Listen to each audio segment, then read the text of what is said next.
well done, where things are thrown in the street. There is the butchers, cut the carcasses. The street is full of blood, slippery.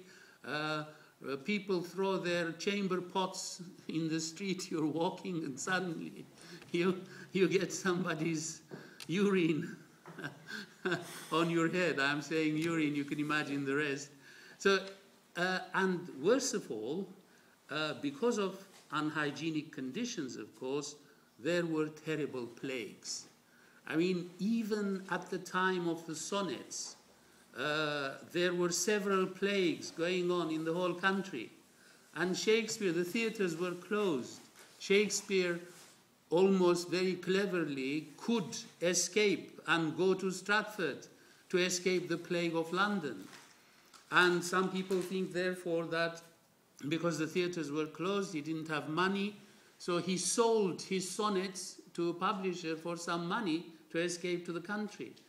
And, of course, the plagues are terrifying because there's no medicine which acknowledges, knows, or can cure it. People are puzzled by the plagues. Suddenly there are terrible, nasty sores on your body, and suddenly they, burst into pus, and in a few days' time your beloved person next to you suddenly dies. People were totally shocked, and they had absolutely no doubt that it was a punishment by God for their sins. And so, imagine after Shakespeare's death, when the Puritans come, Oliver Cromwell, the first thing he will do, Oliver Cromwell, officially, we talk about Muslims and Islamic religion and the harshness of it. We forget that Christianity was there before Islam, and Islam took money of its harshness from the Judeo-Christian view of life, of a punishing God, of a God which is revengeful, etc. So Oliver Cromwell declared that adultery, he passed a law by which adultery was punished by death. This is no different from, can you believe Britain where adultery was punished by death? And this is no different from the Muslims stoning the adulterous people to death. So, in other words, this is the terrifying situation you are encountering to understand Shakespeare's works. This is how, through what Shakespeare is working. Life is too short. 40 is probably the average age. Now, you see, it is very important to understand all this because you will see now how many problems of the sonnets have their solution in these things. Because life was short, therefore teenagers, therefore Romeo and Juliet, it sounds terrifyingly perverted nowadays. It sounds almost pedophile, that Juliet is 12 to 13 and she's being married off, etc. Remember that because, at 40 she may die, and let alone the fact that many women died in childbirth anyway. So this is then the situation. Life is short, brutal, and imagine therefore how much we are better off today. And there are interesting, man, the human animal is fascinating, it makes a virtue out of the greatest misfortune and disasters. For example, there is a chronicle whereby a rich man, is saying that because therefore there was this idea of, it developed later on, but I can mention it here for you to see how mankind never had it better. When there was the concept of miasma, foul air, so they thought that you shouldn't take a bath. Can you believe that Henry VIII, that man who used to cut the heads of the women, this is Britain's greatest monarch, who initiated the most radical religious revolution in history by making Britain a sort of then Protestantism was a revolutionary idea, and he made himself the head of the British Church. He created, in a sense, the first national church in the history of mankind, and yet he cut off women's heads. He was a total lunatic. It is very likely that he had the last stages of VD. Again, another very important point.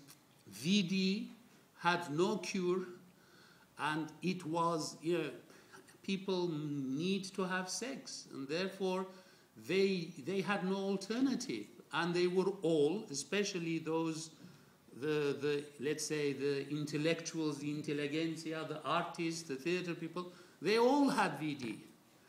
And there was no cure, and most people died of it. And if some survived, it was sheer luck. And they didn't even know what it was all about. So, therefore, there was one, I was telling you about this rich guy. So there was one idea, Henry VIII, so that lunatic passed a law, and he forbade bathing. He closed down all the bathhouses in Britain. I mean, this is unbelievable. I mean, what incredible. I mean, I would love to know, I wish he was alive to ask him how his brain functioned. So that, and because he closed all the bathhouses of Britain, you won't believe this, populations really started stinking. I mean, the whole country started stinking. They lost the ability and the skill and the knowledge, can you believe this, of taking baths. Now, why? That's another long story. Who knows why he wanted to close the bathhouses? Because there's one very interesting, almost a sort of painting of a medieval painting, and see how people are even ahead of their times. You think that nowadays people fantasize about having weddings. I mean, I don't know if you heard of someone having a wedding in the sky.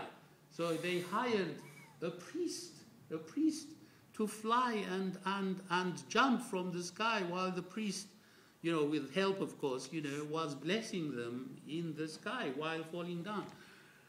In this medieval picture, the iconography, they showed it on BBC, but of course the presenter didn't even understand the iconography.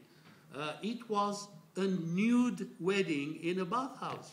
You had the bride and the groom, and you had this enormous sort of bridal sort of reception food area, all sitting there naked having food, and then of course going for the wedding ceremony.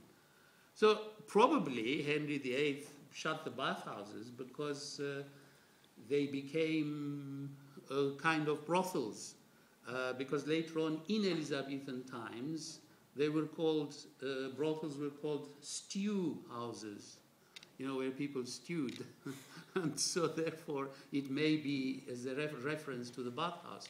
So this is just to put you in the picture of in what context Shakespeare is operating. And this is very important to establish because, when I decided to talk about this, I have a very, very anglicized, noble wife. She's very sweet. She decided that she won't come to the lecture to allow me freedom of expression and speech, so that I don't feel inhibited to tell you everything I have to tell you. And therefore, with all great apologies and great thank you to my sweet, kind, noble wife, I have to plunge into it and get it out of the system.